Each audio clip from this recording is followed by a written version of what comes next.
just being okay with saying, I just can't right now. I just can't right now. I'll get back to you. And again, and I think for a lot of people it used to come with guilt from me. I did used to have a lot of guilt. I don't anymore. Because for me to be the best version of myself, I can't allow myself to get to burnout. Eve, Good firstly, morning. it is such an honor to have you Please, on it's an honor. stage. Honored Guys, to be here. please give a big round of applause to Eve. Thank you. So Eve's memoir is called Who's That Girl? And we're really, really honored to have you over here. Thank you. Eve, one of the reasons we love having incredibly creative, brilliant personalities like you who have done such incredible things is because I believe that one of the best ways we can grow as human beings is through modeling. To try to understand someone like you in terms of how you see the world, Yeah. because you do not see the world in a conventional way. No. To understand how you create, how you produce. And this event and today, a lot of it is about creating, it's about work, it's about getting our gifts out to the world. So my first question to you is on personal transformation and self-identity. But before we even go there, I just wonder if you have any message for our audience here in Dubai and the 5,000 people watching live. Oh my goodness. Well, first of all, I'm just so honored to honestly be here. And yeah, the message is, first of all, thank you for being here. Thank you for sharing your energy and giving your time. So yeah, that's it. What is your favorite thing to do in Dubai? Oh my goodness, probably eat and shop. There's so many amazing places to eat here. And I live in England full time, so the other favorite thing is just soaking up the sun. So yeah, it's always nice to come here. Are you here often? Not as often as I'd like to be. I'm trying to convince the hubby to make the move, but we'll see. We'll see. I do come probably at least once or twice a year. Yeah. This is an amazing place to live in as an alternative to London. I'm living between Dubai and London. Okay, yeah. Now, one of the things which I love about you is your name. My daughter is actually called Eve. Yes, I know. And Mindvalley's AI, which is named after my daughter, is also called Eve. We're launching an AI called Eve this year, and it stands for Everyone Elevates. Love it. Love it. You know, it's funny. When I was younger, I hated my name. I thought I was cursed. I did think I was cursed up until I was about probably early 20s, because I grew up kind of in a religious environment. My grandmother was Jehovah's Witness, so we would go and people would be like, you know, it's your fault there's evil in the world. And I really did take that on. But my middle name is Jahan, which means universe. And when I got older, I realized that Eve really means first woman of the world. So now I embody that. Now I love my name. Now I love my mother for naming me Eve Jahan. Yeah. Jahan, that's such a really cool name. Yeah. What language is that? So it crosses many languages, actually. She named me after Shah Jahan that built the Taj Mahal, because she loves love. But one letter is different. I am Jihan, where I think it's Jahan. But yeah, I now love my name. Yeah. Eve Jahan. Yes. Love it. Okay, so your book delves into the evolution of identity. Yeah. How has personal growth practices impacted you? Oh my goodness, in so many ways. You know, I still think of myself as this little girl from Philly who has been able to see the world, travel the world, be on stages like this, but only because I was able to push through a lot of the adversities. You know, I could have been a statistic and been home and kind of never made it in the industry. I came through a male-dominated industry, and it's not just in my personal life that I've pushed through. I think in my not my professional life that I've pushed through, in my personal life as well. I went through a lot of I won't say addiction, but I had a hard time with drinking and alcohol. And that was something that I had to figure out.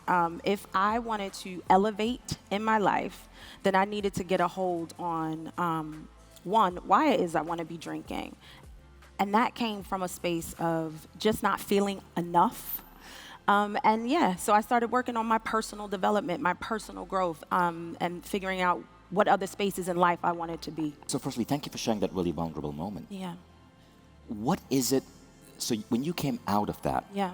what were some of the practices or maybe even some of the books that Oh, yeah. inspired you, or the ideas that inspired you that helped you rise up in your career? Oh my goodness. I think it almost came back to, I went back to that little girl, to that faith-based place that I grew up in. So I have this motto called breathe and believe, right? And the belief is not so much just the religious aspect, but just that belief in something that life, there are things that are bigger than you, that there is something there that is guiding you. And that is the thing that I think kept me kind of sane. With that, though, I do a lot of different modalities. I see healers. I go to acupuncture very religiously. I do breath work when I can. I try to meditate. So I use a lot of different things. And therapy, talk therapy. Yeah. Is there a modality that you've seen incredible results and you wish more people knew about? I completely wish more people knew about, especially for where I come from. I come from a community that really is not into therapy. It is, in the younger generation, people are more open to it, but the older generation, say for like my mother and people like that, they are not into therapy, talk therapy, or even, alternative modalities. They don't think that that's something that, that really does help, whereas I know and I am a witness to it does help. Yeah. So this whole era that we're going in Yeah. is really impacting the music industry, Yeah, right? definitely. Even if you guys use Spotify, you'll see how AI is now using, there are AI-generated songs on Spotify, AI is recommending your playlist. Yeah. How is the rise of AI impacting you as a musician? It's still very new.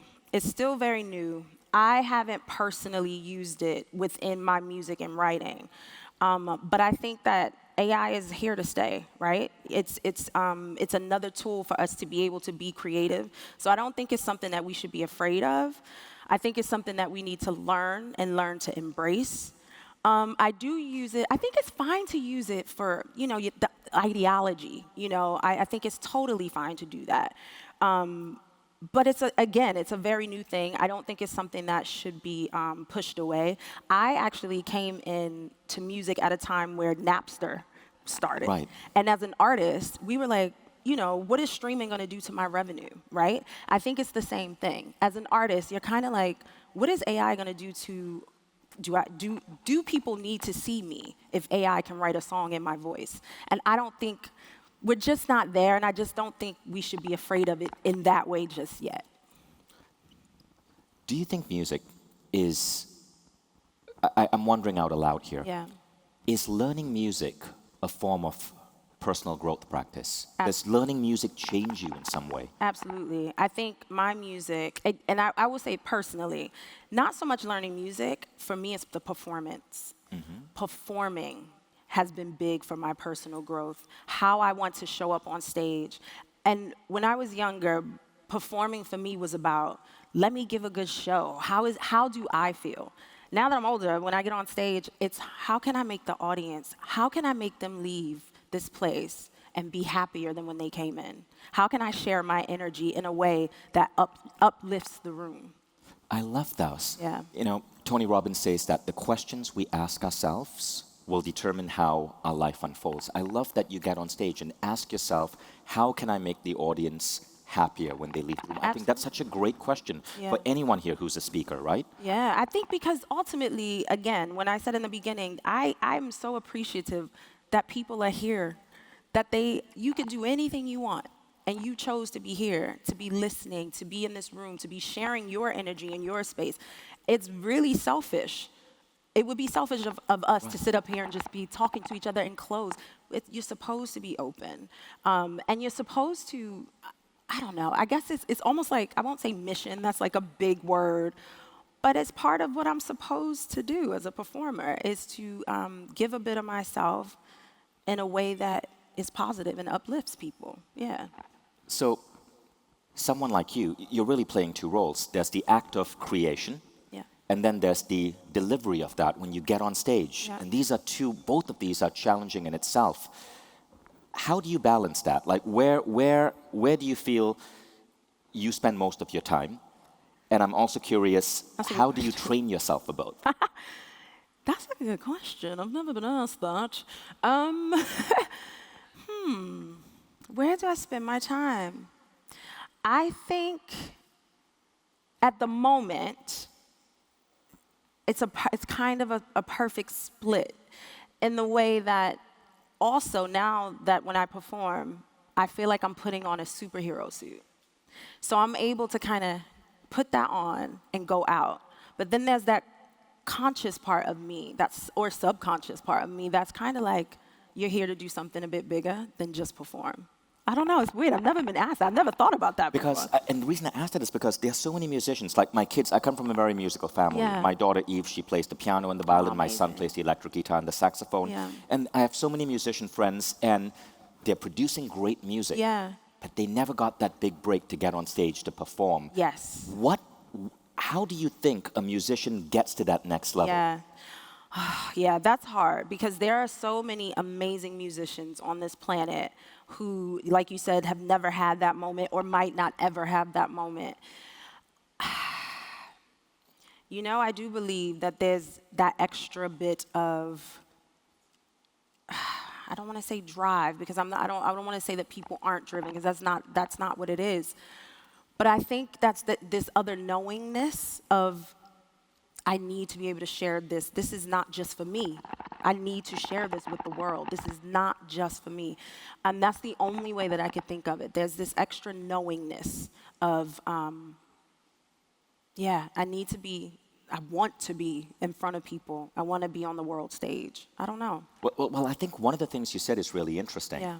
I want to share this. This is not just for me. Yeah. And earlier you said every time you get on the stage, the question you ask yourself is, how can I make my audience happy? Yeah. Do you think that's it? Do you think that the difference between the musicians who are not getting that big break and those that are, and by the way, when I say musician here, it applies to those of you who are public speakers, those of you who are artists, right? We're all producing something, then distributing it. Do you think it is that drive? Could it be that drive to serve? It's not, you're not chasing the Maybe. fame. Yeah. Rather, you want to serve. Yes. Yes. Saying it in that way, I believe that has to be it. Because fame is one thing I never wanted. I could care less about the fame. Even when I was younger, I could care less. I just wanted to perform. I just wanted to be in front of people. So possibly, yeah. Care less about the fame, Yeah. but seek to create a reality where your audience is happier when they walk out the room because Absolutely. of your gifts. Yes. But I believe that's what we're all supposed to do. Yeah. No matter what you do in life, that is what we are on this planet to do. It's why you do this, I'm sure. I mean, I've been following you for a long time. And, you know, that's what you do. You know, this is what we're here for. Yeah. Is there a bit of advice there that you would give to the thousands of people watching who are maybe artists in their own way? Yeah, I mean, just listen, your gift is your gift, but your gift is for everyone as well. It's just be okay, be open to sharing, be open to exploring, whatever that means, you know, be open to, yeah, be excited about it. That's another thing. I think there's the excitement, the energy, be excited about it. Yeah, You know, it's funny because I read so many books on manifesting. yeah. And what you're literally talking about is, in what you're saying, you're actually touching on so many of the core pillars of manifesting. Yeah, it's true. I say, like, people who know me personally, they know I'm like a golden retriever. Like, I have golden retriever energy because I am so excited about, like, this is amazing. I'm usually just happy to be there. But I think that's what you have to be, to create, to elevate. You have to be excited about the mundane.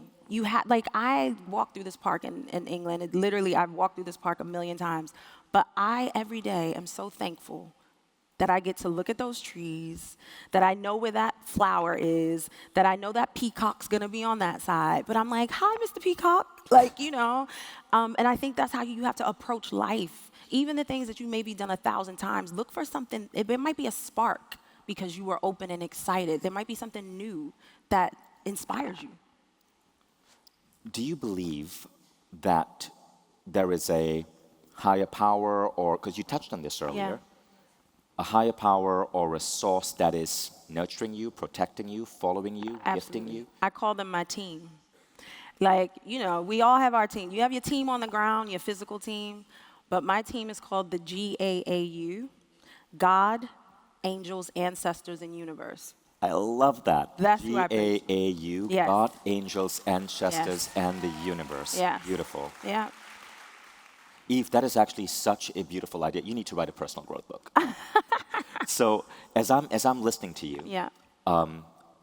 three things. I got three lessons. Yeah. May I share the lessons that Yes, I got? So I'm, please. I'm just sharing my mental notes from what I'm hearing from Eve. Firstly, the idea of GAAU. Everyone, you got to write that down. That is really, really powerful. Thank you. Okay? GAAU, believing that you're protected. Number Yeah. two, gratitude. I Yes. love the way you spoke about gratitude. Yeah. I want to go back into that Yeah. in a bit. And then excitement. Yeah. Esther Hicks, who wrote, some of the most popular philosophical works on manifesting, talks about how emotions are what lead to manifesting. It's not the vision in your head, it's the emotion. Yeah. And you spoke about emotions to such a degree. Yeah. It's true. That's great. Yeah, that is how I live my life. Those three things actually are, I guess, the pillars as to how I live my life. Yeah. But what do you do on days when you wake up and you're just not feeling good? Like something is off, Yeah. you don't even know what it is. Yeah. I mean, we all get like that. I allow myself a one-day personal pity party. I think we all need a pity party sometimes. I give myself one day. Seriously, we all need a pity party. And you can't feel bad about, don't feel guilty about it. Because that's the other thing I think we do as humans. We feel guilty all the time when we pause for like a second. And yeah, I allow myself that because sometimes you just need it. And if if I have the flu, maybe 2 days, maybe 2 days. But then you just kind of get up and go forth. That's what you can't do anything because ultimately that rest time, that stopping, that pity party, you get it out. You get it out and then you're like, you know what, what's next? What's next? How do friends and family play a role in supporting you? Oh my goodness. I am so grateful. I have an amazing mother who has always been my rock. My mother had me at 17 years old, and she has just been, we've grown up together, I feel like. And she has always been the person that has had my back. My husband's amazing, my family, my friends, my stepkids. Like, I'm very, very, very lucky. And it's funny because when I wrote this book, I was very scared. I was like, oh Lord, do I really want to be putting this out in the world for people who have known me for so many years to read, a lot of things that they have never heard before. But within doing that, I got closer to my mother. I got closer to some friends because some people were like, I never even knew you went through that. So yeah, I'm very lucky. I have a really amazing support team. Even my management, they're in the building somewhere. My glam, everyone. My glam, they're my friends, everyone. Yeah. Just the way you're thanking people and the Yeah. way you're looking for your management team in the audience, it shows that you really are practicing gratitude. Even on yeah. this seat, on this chair, you're thinking about the people who are supporting you and Yes. expressing gratitude. I just think that's really cool. Oh my goodness. No, but I think that's important. We can't be. Listen, it's the more you give it out, the more you feel it, actually. So the more I give it out, the more it fills me up. And that energy just, it expands and it's nice. Yeah. So, question for those of you who are watching. I want you to ask yourself these three questions. Number one, who has your back? Is it your family? Is it your team? Is it the GAAU? Was that it? The GAAU? So that is God God, angels, ancestors, universe. and the universe. God, angels, ancestors, and the universe. Second question to ask yourself is, how often are you expressing gratitude? I think it's really cool that you are continuously living in gratitude. Yeah. On this chair, when you're walking through those parks in London, when you wake up in the morning, how often are you practicing gratitude? Yeah. And the third question is, are you truly excited about what you're doing? Like, are you seeking the fame, or are you seeking to give a gift to your audience?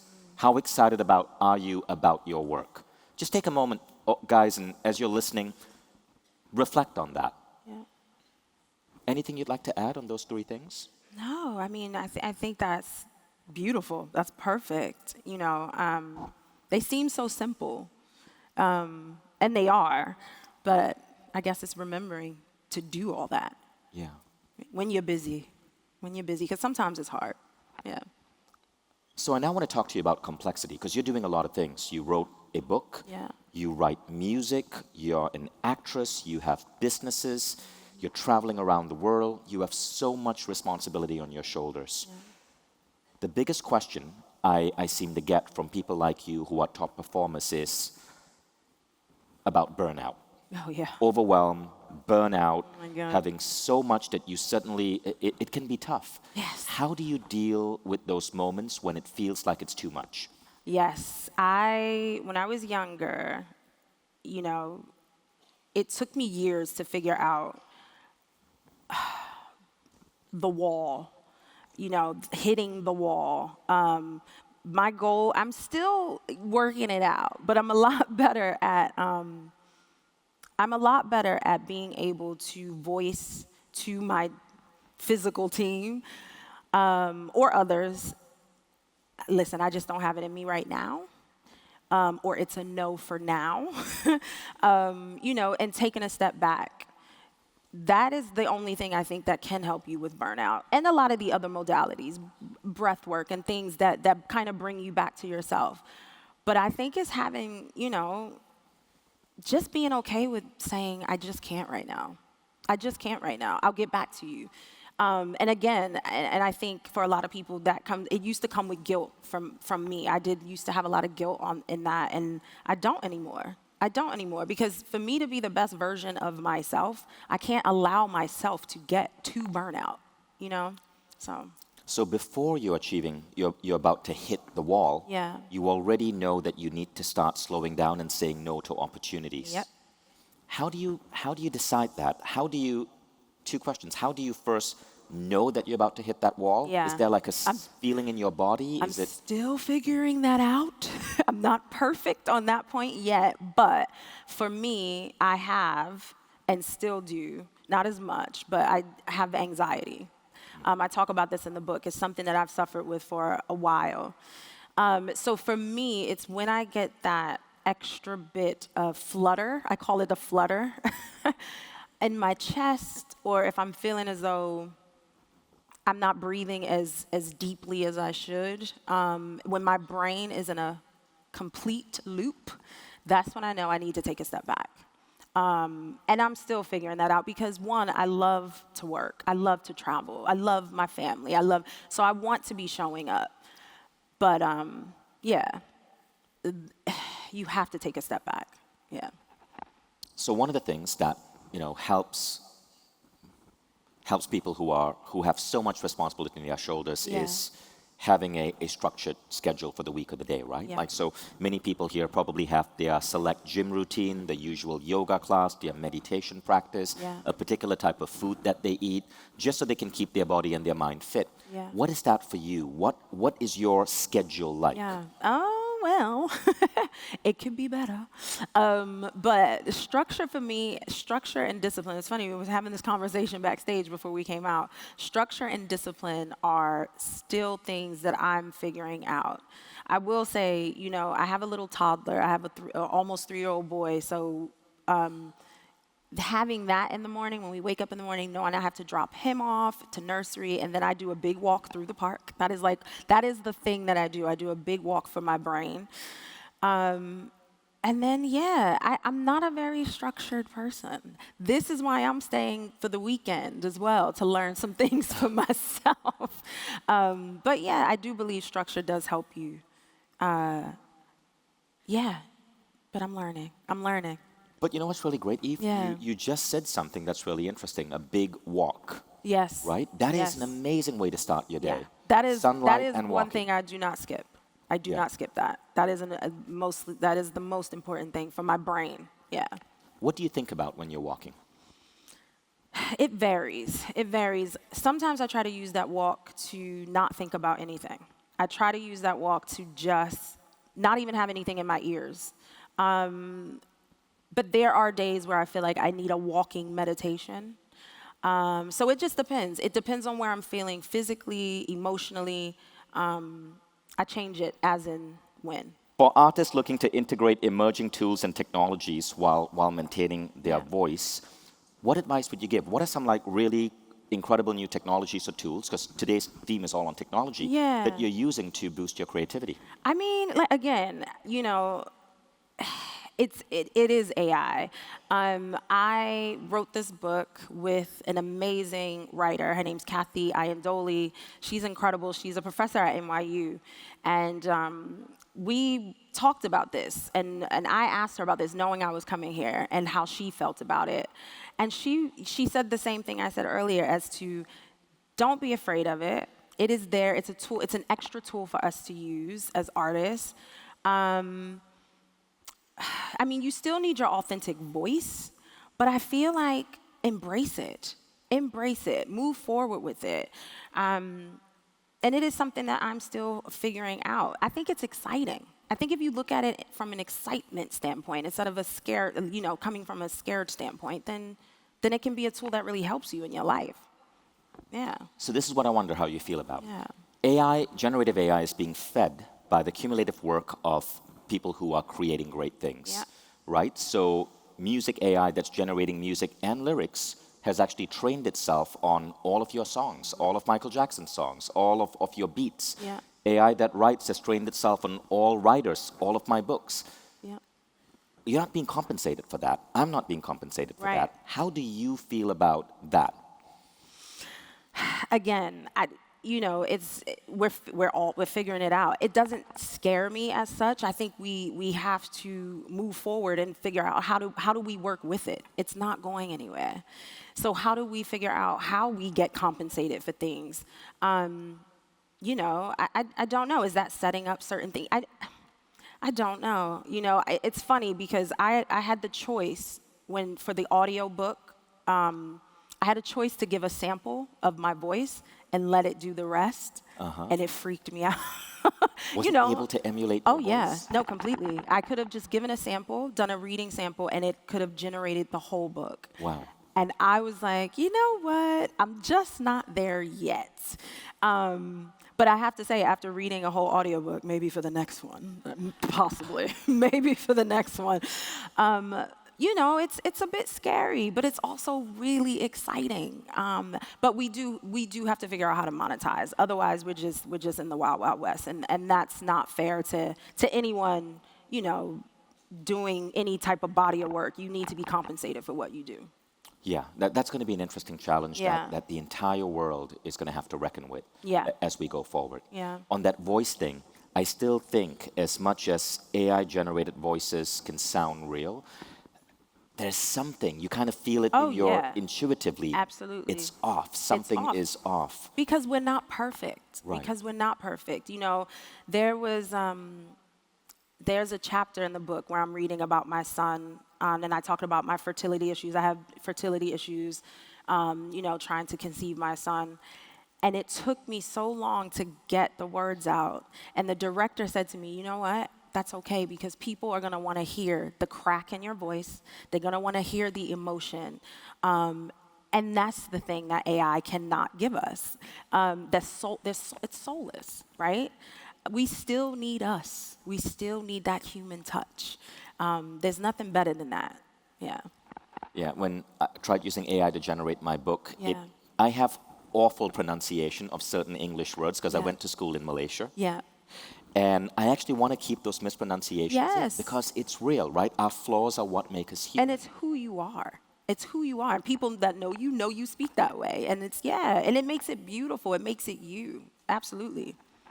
So in your case, being a mom Yeah. and also building an empire, how do you juggle that? I think I face that as a father Yeah, of of two course. kids, but I know certainly, especially for women, it can be a lot tougher. How are you juggling that, and what would your advice be for women Yeah. who are trying to do that same thing? Oh boy, that question. As for years, I actually thought I couldn't do both for years. When I was younger, I kind of was like, especially coming from hip hop, it was like you did not have babies. You do not get pregnant. Your career is everything. So obviously, I am a later mom, which I thoroughly enjoy. But there is that guilt.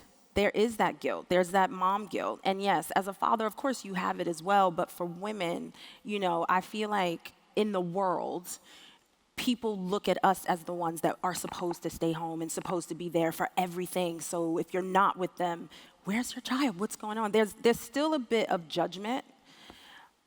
Ultimately, though, you have to be a whole you to, raise a whole person. And I think the things that drive you and the things that you love, go forth, go do it. Because it just makes you a better human. It makes you a better mother for your child. I truly, truly believe that. Like, I miss my baby. He's not with me this weekend. But you know what I'm not going to miss? His foot in my face at 2 a.m. I get the bed to myself. It's been a long time. But me being here also makes me rush back to squeeze him and love him. And as a woman, I think we have to get rid of that guilt that we can't do both. We can do both. Yeah. Love that. Thank you, Eve. Yeah. And apparently the audience loves that advice too. If you had to think about your life, what would you say was a pivotal lesson that you learned that shaped you? Say that again. What's the first part? A big lesson that you learned. Maybe it was, something went wrong and you learned a lesson from it. Someone gave you some powerful advice, and in some way it shaped you. I've been very, very, very lucky throughout my career. I've had many moments where I've been able to, I guess I've been pulled to the side, so to speak, where people have given me little jewels. Coming up in hip hop as a female, it wasn't easy, but my first movie that I ever did was with Ice Cube. And I remember I was so scared of him. I was scared. I was like, he just looks really serious. But he was amazing. And I remember he pulled me to the side and just talked to me about my management. Queen Latifah is someone who also became like a big sister to me and pulled me to the side and asked me how I'm doing and things like that. I've had many, many challenges where there would be rooms that I would walk into and people would ignore me in the sense of they didn't want to really listen to my ideas about music, about different things. And I just felt like, you know what, I have to keep pushing through. I believe in what I'm doing. I have to keep pushing through. I don't know. I think in those moments, you just have to remember that what you feel deeply is what you need to fight for, whatever it is you're going, whatever it is you want to do. So I don't know. I've had many, I don't think there's one moment, I've had many, many big, amazing things. I think the biggest challenge, though, if I had to choose one, it's not even in my professional life. It's in my personal life, of